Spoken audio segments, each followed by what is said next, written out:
out in Marvel Comics. Hello everyone, I'm Form BX257, your friendly neighborhood 1980s G.I. Joe reviewer, here to take a look at the old Marvel comic run of G.I. Joe, issues number 81 through 90, originally published between December of 1988 to September of 1989, as reprinted by IDW's Classic G.I. Joe Volume 9 trade paperback. Now, this collects a whole bunch of very key issues for the G.I. Joe universe, such as the origin of Zartan, the first appearances of the Dreadnought Roadpig, and the original 1960s G.I. Joe. Issue 81 is titled Plots and Tracts. In this story, while Zarana secretly leads a boatload of Cobra Island civilians into a new community on U.S. shores, Mutt and Battle Force 2000 tracks down her Dreadnought crew to avenge Junkyard. Shockwave makes another cameo appearance, even though this is just a cardboard cutout, before his first official appearance in Special Missions number 17. Hydro Vipers make their first appearance, but not in full uniform. Zarana's Broca Beach operation starts here. Broca was also the false last name given to the Fred series of Crimson Guards and is an anagram for Cobra. Issue 82 is titled Weeding Out.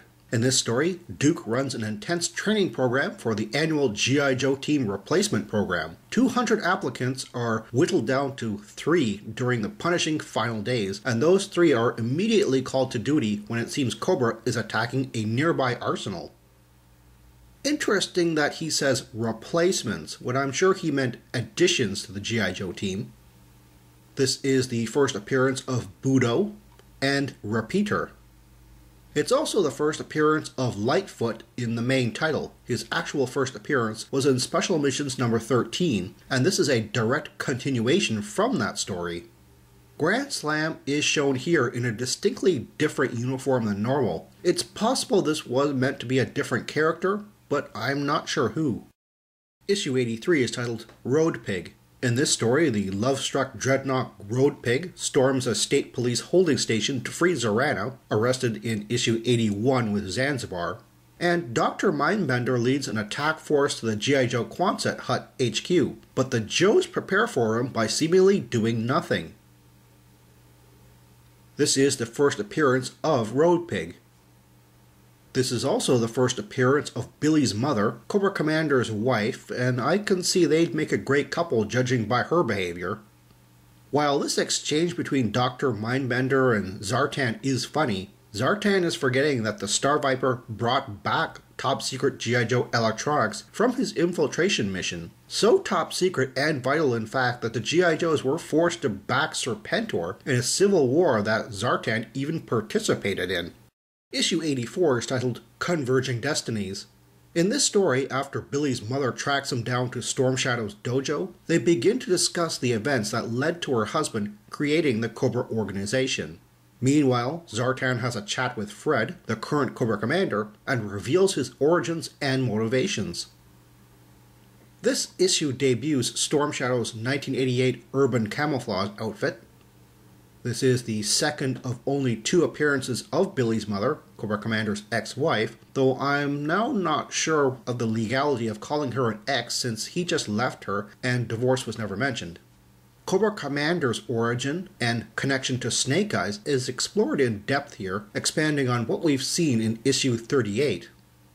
And Zartan's connection to Cobra Commander is shown in full, expanding on what was revealed in issue 45.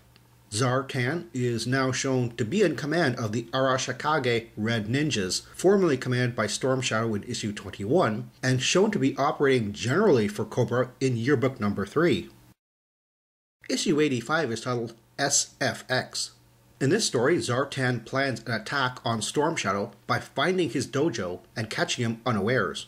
While Jinx is tricked into revealing the dojo's location, she returns to it just in time to aid Storm Shadow against Zartan and his Red Ninjas. This is another dialogue-less comic like issue 21, but this does have sound effects throughout, hence the title. With the words Arashikage Martial Arts Academy and the phone number emblazoned on the side of the building, it's a wonder that Zartan didn't just look it up in the yellow pages first. Issue 86 is titled Not Fade Away. In this story, a small team of G.I. Joes respond to an attack on a secret laser defense lab by the Iron Grenadiers. The Joes are helped by the lab's head of security and chief scientist, but all is not what it seems, even the identity of the attackers. The cover had a special 25th anniversary issue 1963 to 1988 written on it, although it probably should have said 1964 to 1989. 1963 was when the 12-inch G.I. Joe was first shown at a toy fair, but actual first retail release was 1964. Plus, this issue may have been written in late 1988, but the comic has a cover date of May 1989. This is the first appearance of Joe and Jane, the original 12-inch G.I. Joe and G.I. Nurse from the 1960s. This is also the first appearance of Shockwave in the main title. His actual first appearance was in Special Missions number 17. And the first appearance of Toxo Vipers in the main title. And like Shockwave, they make their first appearance in Special Missions number 17. This is also the first appearance of Cobra Gyrocopters, those 1988 wind-up vehicle pack accessories often forgotten by collectors. Hawk's odd line about Joe being a real fighting man is a reference to the 1960s commercial jingle. G.I. Joe, fighting man from head to toe, on the land, on the sea, in the air. And finally, this is the first appearance of the New York Chrysler Building being used as a secret satellite laser defense installation. Throughout its appearances in the G.I. Joe series, it is never called by its proper name. Issue 87 is titled Assault on Castle Destro. In this story, Cobra Commander plans a cunning and massive attack on the independent Destro for competing in the arms race. But Destro is prepared and has a few surprises in store for him. All the while, the Joes are observing the clash. This is the first appearance of Destro's Despoiler Hovercraft. Also the first appearance of Destro's General Voltar in the main title. His actual first appearance was in Special Missions number 18.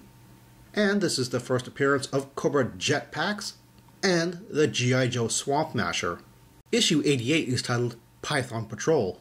In this story, while the Joes are in the Eastern European country of Volkukuland as military advisors, Cobra Commander and Destro are in the neighboring Darklonia trying to sell arms.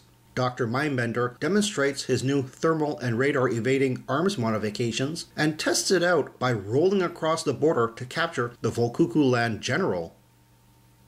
This is the first appearance of Darklon of the Eastern European country of Darklonia, General Leidenkrantz, and his assistant Wolfgang of neighboring country Volkukuland.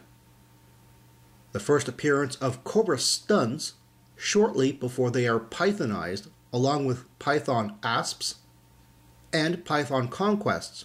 Although they're only mentioned in dialogue, only regular conquests are shown clearly. They will be fully shown later in Special Missions number 28.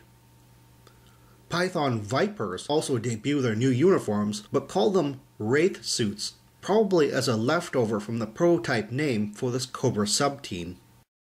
Issue 89 is titled Mean Dog. In this story, Clutch and Rock and Roll head to the coast to spend a vacation, but wind up in Broca Beach just as Zorana is putting the finishing touches on the fake town.